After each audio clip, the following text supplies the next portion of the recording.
I am a vocal fan of Buffy the Vampire Slayer, which for a few reasons is an unexpectedly difficult job.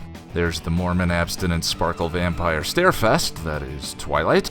There's the show's unfortunate and slightly embarrassing to say out loud name. Then there's the gothy, depressed stereotype vampire mythology seems to carry with it. Why are you fighting this? It's what we want. It's our chance for immortality. All of this lately makes the show a hard sell to my friends who haven't seen it, because they think Buffy is for teenage girls. Which, well, it is. But that's certainly not all it is. Like most great entertainment, it can be enjoyed on multiple levels. The point of this video is I'm tired of explaining to my friends why they need to watch this show. I thought I'd just record my Buffy sermon once and for all, and be done with it. Alright, so, in brief, Buffy ran from 97 to 03 and was created by writer-director Joss Whedon. Whedon said he got the idea for Buffy from countless horror movies where the witless blonde wanders into an alleyway and gets eaten by the monster. He thought, wouldn't it be cool if the blonde walked into the alley, the monster attacked her, and she kicked its ass? The show follows Buffy, the latest in a line of young women known as vampire slayers. There's only one slayer at a time, and they've been around for 1,000 years. Each time the present slayer dies, a new one is gifted superpowers for the battle against vampires, demons, and other baddies. Like previous slayers, Buffy is aided by a watcher who guides, teaches, and trains her. Unlike predecessors, Buffy surrounds herself with friends. You're the slayer, and we're like the Slayerettes. The show seasons are serialized. Each season has one overarching bad guy, called the Big Bad. Buffy ranked 41st on TV Guide's list of 50 greatest shows of all time, second on Empire's 50 greatest shows of all time, and was listed on Time Magazine's 100 best shows of all time. It features some of the greatest episodes of television ever made. So why is it so hard to get people to watch it?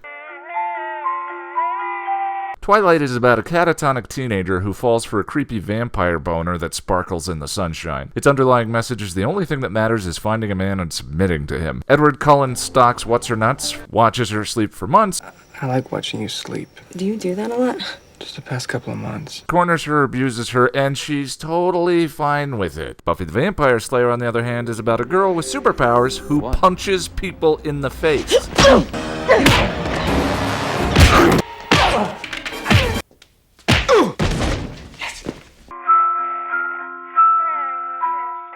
You don't have to be a fan of the genre to get something out of the show. Mostly the monsters are metaphors for specific obstacles that we all face growing up.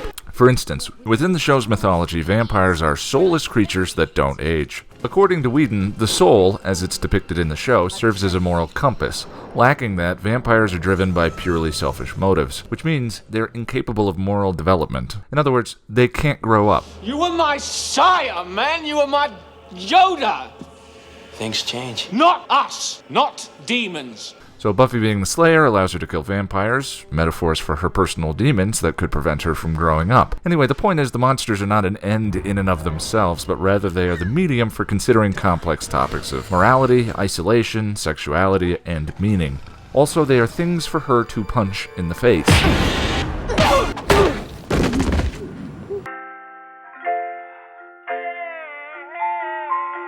The show started as a mid-season replacement for Savannah, and generally had a small budget. Part of the reason all the season finales feel like series finales until around season 6 is because Whedon was always nervous about cancellation. To me, most shows primarily fall into two categories: cinema and theater. We have different expectations for a movie than we do a play. No one goes to the Merchant of Venice, looks at the stage and says, "This totally doesn't look like Venice, this place sucks." Likewise, not many people question the realism of 6 friends with retail jobs living in a 1,000-square-foot apartment in downtown New York that's missing a fourth wall.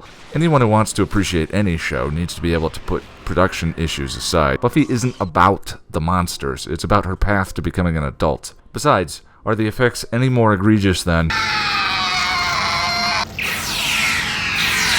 On the house!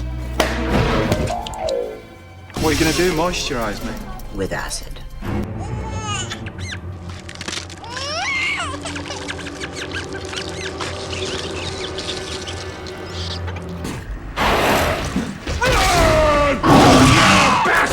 The rest of the book, to serve man, it's a cookbook.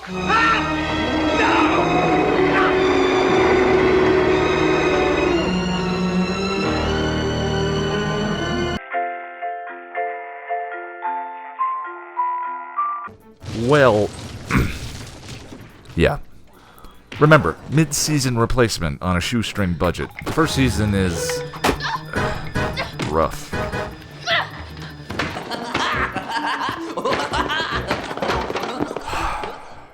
Okay, fine.